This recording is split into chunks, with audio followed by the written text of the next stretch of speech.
Welcome to Mountain Strong. Today we are at Cambell Creek Estuary Park, one of the parks along the southwestern border of the city of Anchorage. And I say border, what I actually mean is that we're right near the ocean here, and it's an estuary park, which is obviously relating to the fact that we are near the ocean.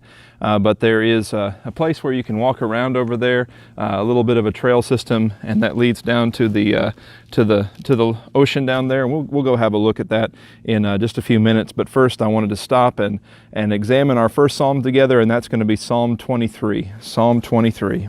The Lord is my shepherd; I shall not want.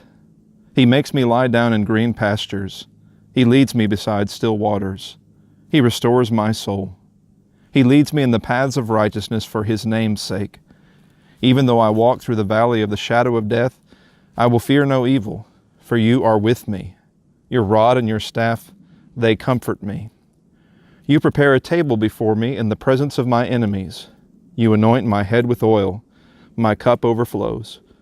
Surely goodness and mercy shall follow me all the days of my life, and I will dwell in the house of the Lord forever. As I reflect on the words of this psalm, I read it to you, but I probably didn't need to. If there's any psalm that people have committed to memory, it's likely Psalm 23. And I can't think of a more appropriate time to be examining Psalm 23 for myself. We actually have faced a tragedy here just yesterday. One of the members of the church died under terrible circumstances. And as I think about this psalm, I'm very thankful to serve the God that this psalm portrays. This psalm is a very special psalm because it teaches us about God. But it teaches us about God from the standpoint of an illustration.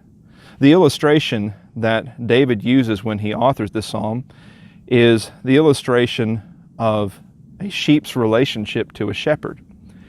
And when you read it from that point of view, the picture becomes truly beautiful. Throughout the psalm, through that illustration, we're learning about God. And so you can break this psalm down into the attributes or aspects of deity and what is divine that we're learning about. And so in the first verse, we're actually learning about divine possession. It says there, the Lord is my shepherd. The Lord is my shepherd. What's the relationship between me and God? We know that it is not one of equality, but what kind of relationship is it? It's the kind of relationship in which we come to Him as total dependence. We come to Him with nothing. We come to Him as stubborn animals that need to be domesticated in order to be profitable. We come to Him and He becomes our shepherd. As you reflect upon what it is to be possessed by God or possessed by deity, to be owned by deity, I want you to see how quickly the thought travels from divine possession into the second thought, divine provision. It says in the second part of verse 1, I shall not want. I shall not lack anything. It doesn't mean that I won't desire things in the service of my Lord, maybe things that I don't need to have. It simply means that I will not lack. I will not want for anything that I truly need. To be owned by God is to be provided for by God. And as you think about His provision, that thought stems into the second verse where He says, He makes me lie down in green pastures. He leads me beside still waters. When you think about this from the standpoint of the sheep, you're realizing that the best thing that a sheep could have is green pastures, plenty of food, plenty of provision, and then still waters. One of the things that strikes me about sheep is how skittish they are.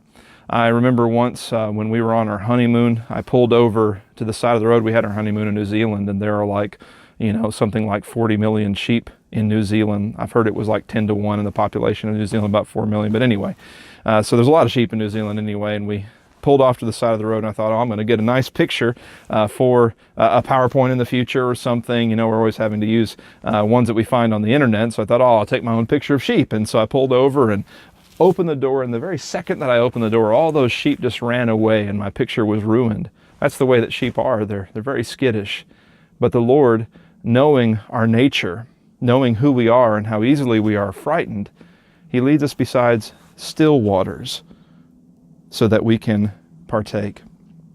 We learn about divine possession, we learn about divine provision and the fruits of that, but we also learn about divine progression in verse 3. It says, He restores my soul. He leads me in the paths of righteousness for His name's sake. Sheep, in order to move, have to be led rather than driven. If they are driven, they can be moved with eventuality. It happens, but not with success. I mean, I'm sure you've seen the movie Babe, and if you haven't, you need to go see the movie Babe. The way to get sheep to do what you want them to do is to lead them. And we ought to be very thankful when we think about our God, that as He leads us, He's concerned with restoration, with making us better, not with wearing us out. And He is concerned with leading us in those paths which are truly best for us, righteous paths. And He does that for no other reason than for His name's sake. He has a reputation to uphold as a shepherd, and so He wants to care for us well.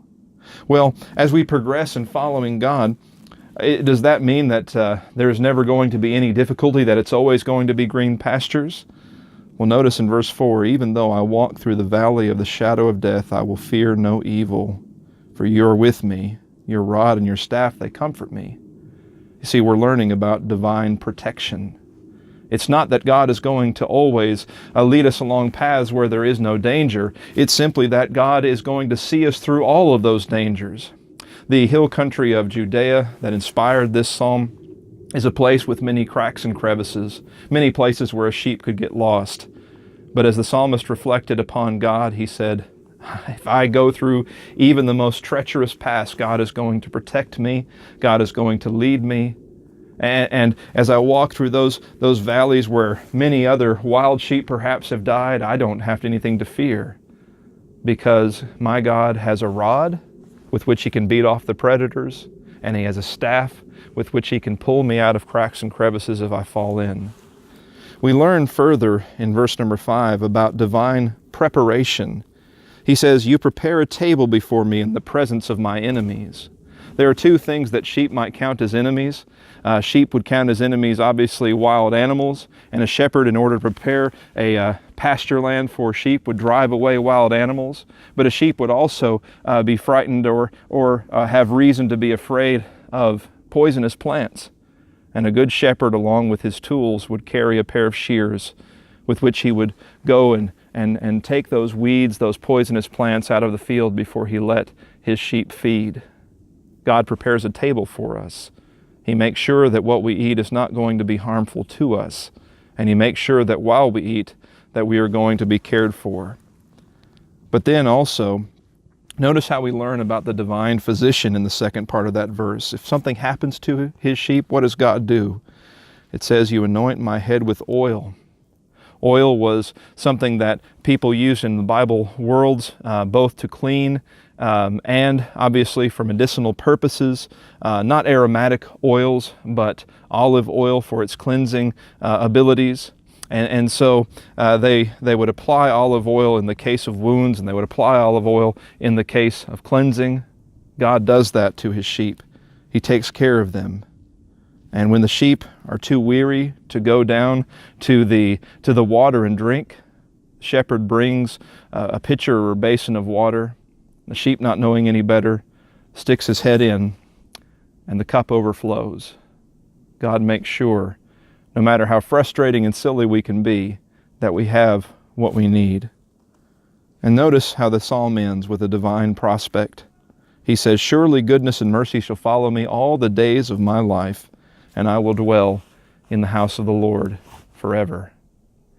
We don't often think about it this way, but in ancient homes, the people often lived on the second floor of the house. The first floor of the house was often where the animals were kept, especially in those smaller farms.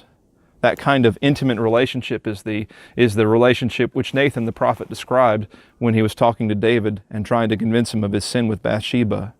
As the sheep of Psalm 23 thinks about his shepherd God, he says, I'm going to dwell in God's house, and I'm not going to dwell there only for life. I will dwell there forever.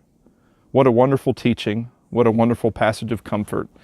And especially when we're facing difficulties, we find ourselves going back to Psalm 23, and with good reason. It teaches us about an amazing God that we serve. May God bless you today.